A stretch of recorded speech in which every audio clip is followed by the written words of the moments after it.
In addition to logs, the well operator will sometimes order a drill stem test.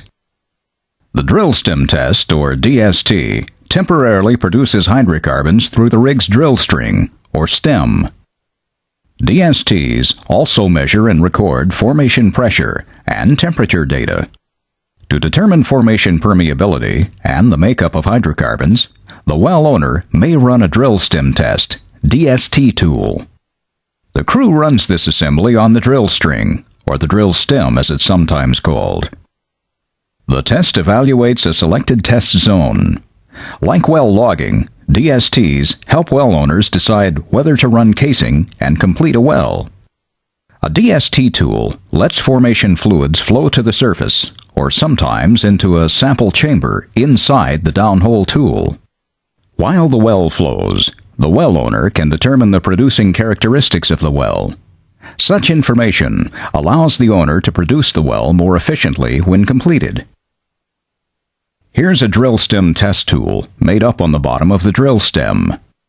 From top, it has a reverse circulation sub, shut-in valve, hydraulic bypass, recorder, hydraulic jar, safety joint, packer, perforated pipe, and an anchor shoe. The crew lowers this assembly to the depth the well owner wants to test, in this case, the bottom of the hole. You'll see what the parts do as you go along. The crew lowers the DST tool into the hole on the drill pipe, after the well is well circulated and conditioned with drilling fluid. The hydraulic bypass is open because the DST packer has limited clearance with the upper casing and open well bore. The open bypass allows drilling fluid in the hole to flow up inside the tool as the crew lowers it. Letting drilling fluid flow up inside the tool prevents it from creating pressure surges. Pressure surges could fracture the formation to be tested. With the DST tool on the bottom, the driller slacks off the drawworks brake to put weight on the tool. Weight causes the packer to expand.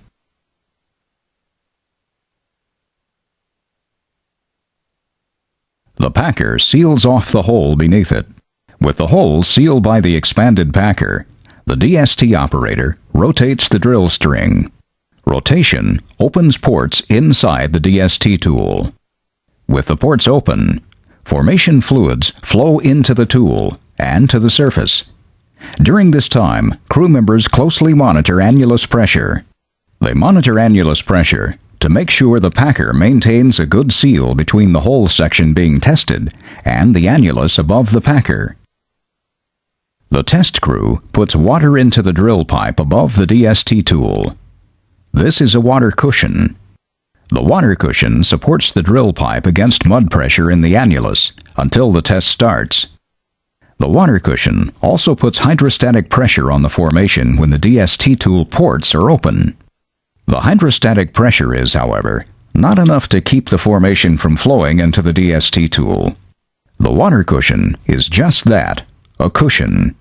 It keeps the formation fluids from surging with great force into the tool and the drill string. If allowed to surge, the force could damage the recording instruments in the tool and the formation rock. With the ports open in the DST tool, formation fluids flow. They push any drilling fluid in the hole below the packer into the tool. Then they flow up the tool and the drill string to the surface. The test crew first lets the well flow for a short time to clear out the drill stem. They then shut in the well for a time to allow pressure to build. The well owner then allows the fluid to flow for a few hours or for several days, depending on the well. Produced fluids are caught in a holding tank or burned off as they reach the surface. During the flow period, the owner determines the well's production potential and fluid properties. After letting the well flow for the required time, the test crew closes the shut-in valve by rotating the drill string. The flow of formation fluid stops. With flow stopped, formation pressure builds up inside the tool. This pressure buildup is recorded on a pressure chart in the tool. Later, the well owner examines the chart on the surface. The record of the pressure buildup rate gives information about the permeability and size of the formation. Permeability is the quality of a formation that allows oil and gas to flow through the pore spaces of rock. Highly permeable formations allow fluids to flow easily. A formation with low permeability is called a tight formation. It is harder to produce than a formation with high permeability. To remove the DST tool from the hole, the driller first opens the reverse circulation sub. The driller usually opens the reverse circulation valve hydraulically by pumping drilling fluid down the annulus. This increased pressure in the annulus opens the sub. With the sub open, drilling fluid reverse circulates down the annulus and up the tool and drill string to the surface. Reverse circulation pumps the remaining formation fluids out of the drill stem and puts drilling fluid back in.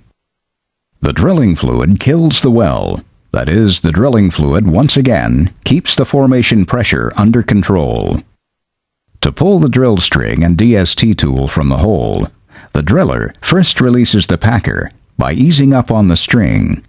If necessary, the driller uses the built-in hydraulic jar to jar on the DST tool. In most cases, jarring loosens the packer and frees the tool. If the driller cannot pull the packer free for some reason, he can separate the tool at the safety joint. Removing the tool above the safety joint gets all of the tool above the packer, including the recorder with its data.